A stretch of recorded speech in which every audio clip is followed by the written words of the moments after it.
भागवताच्या दुसऱ्या स्कंदामध्ये ऐका, परीक्षित राजानं प्रश्न केला सुखदेवांना, महाराज मला ही सृष्टी कशी निर्माण झाली ते सांगा.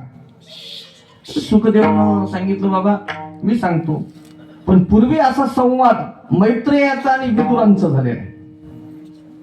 त्या संवादाचा दाखला देऊन जे मैत्रेयाने विदुरांना सांगितलं होतं ते तुला सांगतो, म्हणून हे विदुरांचं चरित्र आलेलं आहे भागवतामध्ये. अखंडित प्रेमभाव कसा असला पाहिजे विदुरजीच्या जीवनात घेऊन जातो तुम्हाला. हस्तिनापुरामध्ये दुर्योधन ऐकलं नाही, अवहेलना केली विदुरांची आणि विदुरांना हस्तिनापुराचा त्याग केला. आणि त्याग करून हस्तिनापुराच्या बाहेर अरण्यामध्ये झोपडी घातली आणि त्या झोपडीमध्ये विदुरजी राहू लागले. 12 वर्ष त्या अरण्यात झोपडी घालून जीवन जगलो. ऐका, कोणतंही धार्मिक कृत्य कार्य करताना 12 वर्षाचं तप लागतं. कोणते कार्य करा ते तप करावं लागतं. तसं 12 वर्ष जसं मिळेल तसं अरण्यातून मिळेल तसं जेवला, उदरनिर्वाह केला आणि 12 वर्ष भगवंताचं सारखं भजन केलं विदुराने. ऐका, त्याचा परिपाक काय झाला, जेव्हा कौरव आणि पांडवाचं युद्ध निश्चित झालं, आता होणार, देवानं शेवटचा उपाय म्हणून शिष्टाई करता भगवान परमात्मा आले. हस्तिनापुरात आले.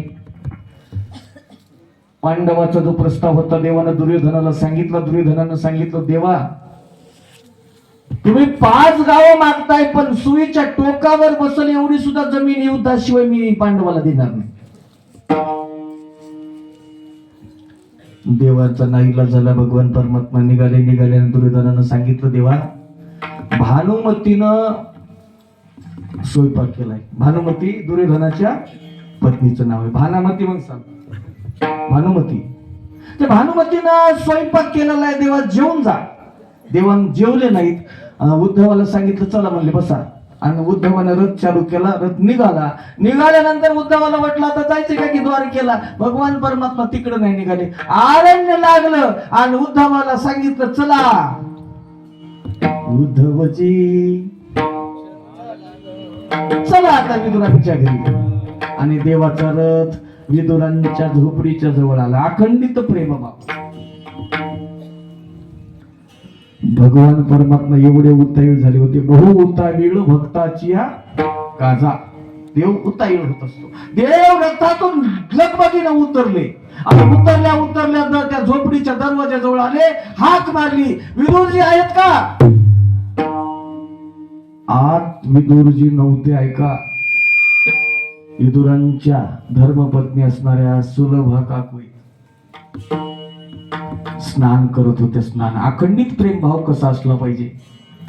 स्नान करत होत्या. विदुरांची हाक देवाची ऐकू आली. कोणाला? सुलभा काकूंना. स्नान करता करता आता वस्त्र घालावेत, आपण देवाच्या समोर जायचंय असं काहीच भानावर नाही. स्नान करता करता देवाचा आवाज ऐकू आला ना, आवाजाच्या दिशेने सुलभा काकू आली. अखंडित प्रेम भाव. भगवान परमात्म्याला पाहू लागल्या. 12 वर्षाची प्रतीक्षा होती भगवान परमात्म्याला पाहण्याची.